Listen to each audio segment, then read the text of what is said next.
Bonjour tout le monde et l'affaire du jour, ça sera bien entendu la réunion de la BCE à 13h45, réunion de la BCE qui sera suivie donc à 14h30 du discours de sa présidente Christine Lagarde. Donc, qu'est-ce qu'on attend? Il y aura deux points principaux à surveiller. Première chose, c'est sans doute l'annonce immédiate de l'arrêt du programme d'achat d'actifs de la BCE. Et deuxième chose, le consensus voudrait que on, la BCE annonce une augmentation de ses taux d'intérêt dès le mois prochain, au mois de juillet. Alors, il y a une certaine rumeur qui a enflé ces derniers temps, qui voudrait qu'elle augmente ses taux tout de suite, dès cette réunion, dès cet après-midi, ce qui serait vu comme un ton encore plus agressif et encore plus restrictif sur sa politique monétaire. C'est pas du tout sûr que on aille vers cette solution-là. Je pense qu'on va rester avec la logique donc qui veut d'abord un arrêt du programme d'achat d'actifs et puis ensuite une hausse des taux le mois prochain. En attendant, on va aussi parler du yen. Le yen qui se reprend un petit peu aujourd'hui. Vous savez que j'ai plusieurs positions sur le yen. Je vais répondre à deux questions. Alors d'abord, la personne qui m'a demandé un commentaire sur le dollar canadien contre le yen, j'ai répondu directement sur le site YouTube. Donc vous pouvez aller voir ma réponse. Et ensuite, la deuxième question qui m'a été posée, ce qui, entre parenthèses, n'hésitez surtout pas à à poser vos questions. Je réponds directement sur le site ou lors du Forex Presso. Donc la deuxième question qui m'a été posée, à laquelle j'ai répondu aussi, mais je vais préciser, c'était pourquoi avoir interrompu ou avoir stoppé mon trade sur le dollar australien contre yen euh, alors que la tendance était toujours haussière. Alors c'est une très bonne remarque. La seule chose pour laquelle je l'ai faite, c'est que on était exposé déjà assez fortement sur la baisse du yen. Et donc, pour des raisons de money management, j'ai coupé la pause du dollar yen plutôt que l'euro yen ou le dollar yen. On aurait pu, la solution peut-être un petit peu meilleure, parce que j'y ai réfléchi, ça aurait été de garder une petite position sur l'euro yen et une petite position sur l'AUSSI yen pour diversifier le risque. Bon, voilà, je ne l'ai pas fait, donc je reste avec ma décision. Je vais pas revenir dessus. On va voir le tableau du plan de trading tout à l'heure. Mais voilà, donc j'ai stoppé parce que j'avais défini deux objectifs. Les deux objectifs ont été atteints. Je suis sorti donc en gain. Après, effectivement, vous pourriez garder cette position puisqu'il n'y avait pas d'indication technique ou fondamentale que la tendance allait se renverser. On voit tout ça en graphique. Avant ça, l'avertissement, bien sûr, sur les risques.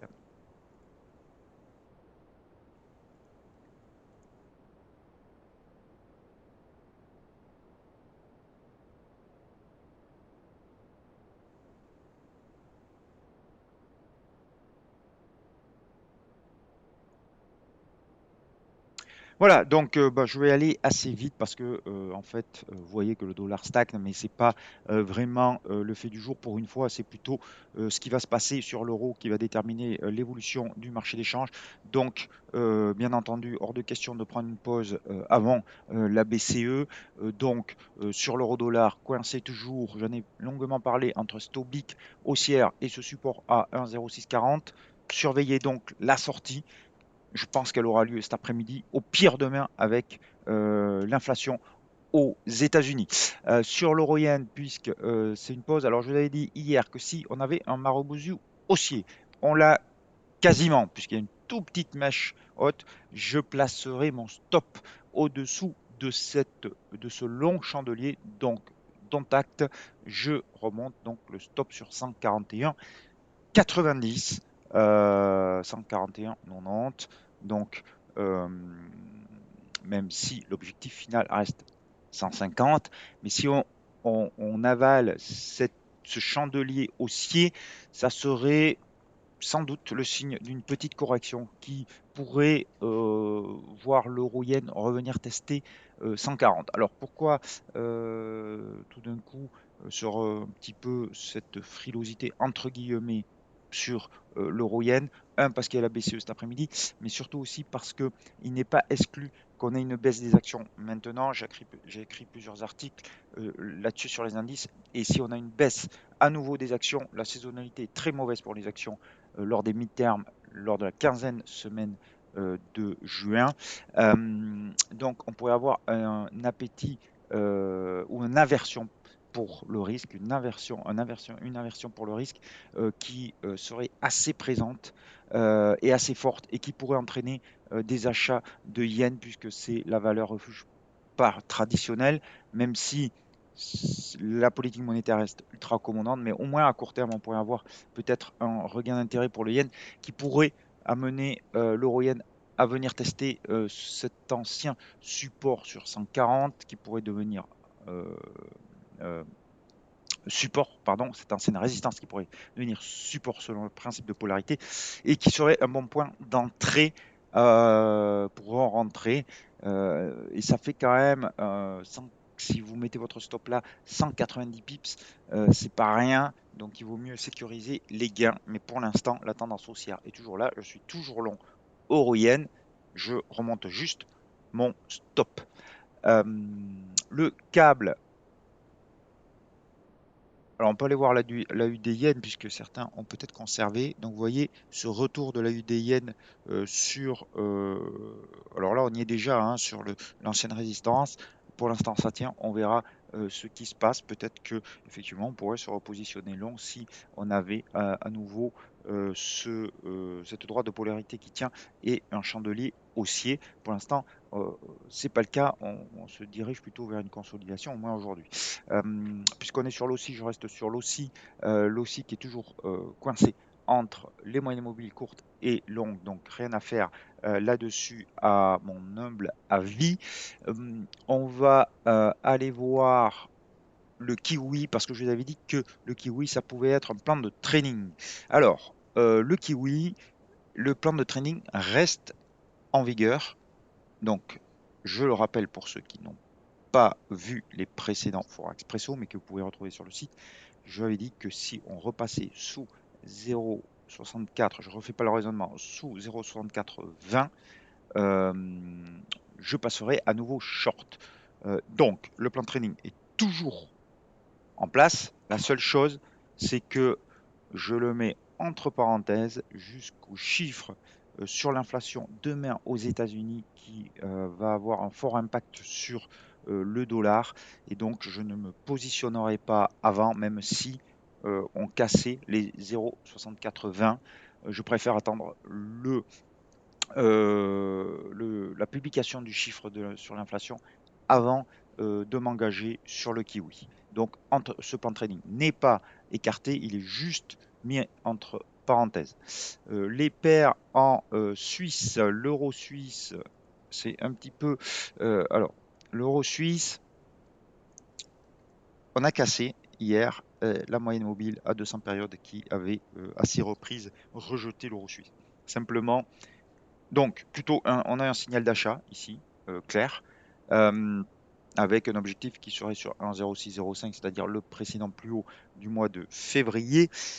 La seule chose, c'est que là encore, je préfère bien sûr attendre la réunion de la BCE, le discours de Christine Lagarde à 14h30 avant de me positionner. Donc, si d'aventure vous voyez que l'euro suisse reste sur ce niveau, voire plus haut, et que le money management est bon, c'est-à-dire que le risque reward est bon, le stop, je le mettrai sous cette bougie haussière, donc sous précisément 1,04. Euh, C'est-à-dire qu'à la fin du discours de Christine Lagarde, donc pour être précis, à la fin du discours de Christine Lagarde, ça devrait intervenir vers 15 heures la fin, euh, si l'euro suisse est sur ce niveau ou plus haut et que le money management, le risk reward est bon, je engagerai une position longue avec un stop donc sous 1,0402. Donc, si vous voyez une envolée de l'euro suisse, ça risque d'être trop tard et le risque reward risque de ne pas être bon du tout. Donc, surveillez, mais faites attention au risk-reward parce que même si le biais est haussier, ça peut ne pas être suffisant selon l'évolution des cours. J'espère que j'ai été clair là-dessus. Donc, à surveiller l'euro suisse. Le dollar suisse qui a repris le chemin de la hausse. Donc, on a une position, excusez-moi, une position longue là-dessus avec un stop sous 0,9660. Je maintiens le stop sous 0,9660. Rien de changé là-dessus. Je crois que j'ai fait le tour. On va finir avec... non, non, non, non, on a deux paires de devises encore. Non, le dollar yen. Alors, le dollar yen, l'objectif, il est à 135. Hier, on a fait 134,47. Donc, c'est 135,20 précisément. Donc, rien de changé, même si on a une bougie baissière aujourd'hui. Je suis un peu plus confiant pour garder le dollar yen sur le chiffre de l'inflation demain que l'euro yen aujourd'hui. Mais on peut très bien sortir avant le chiffre. Ça serait beaucoup plus judicieux. En tout cas, vous pouvez, j'en reparlerai demain, mais vous pouvez aussi solder la moitié de votre position et garder l'autre moitié pour le chiffre de demain avec le stop. On verra après avec le tableau. Vous voyez, en fait, il faut réduire le risque quand il y a des chiffres comme ça parce que les mouvements peuvent être assez forts. Même chose sur le loonie, dollar contre dollar canadien. Donc, le stop était ici au-dessus de 1,2687. L'objectif est à 1,2450. Là aussi, peut-être qu'il serait bon de sortir la moitié de la position et de garder l'autre moitié. Donc, ce qui nous donne, pour résumer, sur les positions, sur l'euro yen, donc le stop, on le remonte à 141. Alors attendez, on va reprendre le graphique parce que du coup, je hop, je l'ai. C'est pas là, c'est pas ça. Hop, je vais le trouver. Voilà. Excusez-moi pour cette petite interruption. Donc du coup, c'était 141,90. Voilà. Donc le stop ici est remonté à 141,90.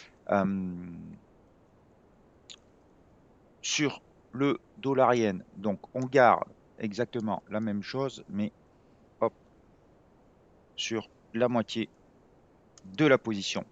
Sur le loonie, même chose, on garde. Alors, attends, moitié, je vais mettre moitié, puisque je modifierai. Voilà, moitié de position aussi. On sort la moitié. Et sur le dollar suisse, on fait la même chose avec la moitié de la position et on garde les mêmes stops. Voilà, donc modification du stop loss sur la position européenne et réduction de la moitié de la position sur les trois autres plans de trading en cours. Alors je sais que ça peut être frustrant, je sais que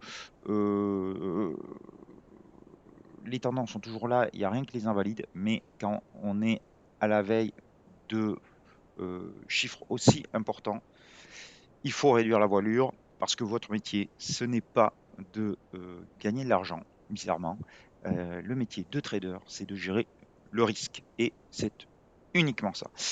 Parce que, on va pas faire de la psychologie de trading ici parce que j'ai pas le temps, mais le métier de trader, c'est de maîtriser ce qu'il peut maîtriser. Et la seule chose que vous maîtrisez dans le trading, c'est le risque. Le reste, que ça gagne, que ça perde, c'est plus votre affaire, c'est le marché qui décidera, ce n'est absolument pas vous. Voilà. Donc, on réduit la voilure parce que les conditions nous l'imposent et parce que c'est ce qu'on peut maîtriser. Même si je sais que ça peut être frustrant, si ça s'envole, vous pouvez avoir des regrets, mais c'est la bourse et le temple des regrets. Voilà, donc j'espère que j'ai été clair. C'était important de faire une mise au point avant de tels événements, BCE et inflation demain. On se retrouve demain. Je vous souhaite de très bons trades, de bonnes positions stop loss en place. À demain. Ciao, ciao. Et si vous avez des questions, n'hésitez surtout pas. Je réponds avec grand plaisir.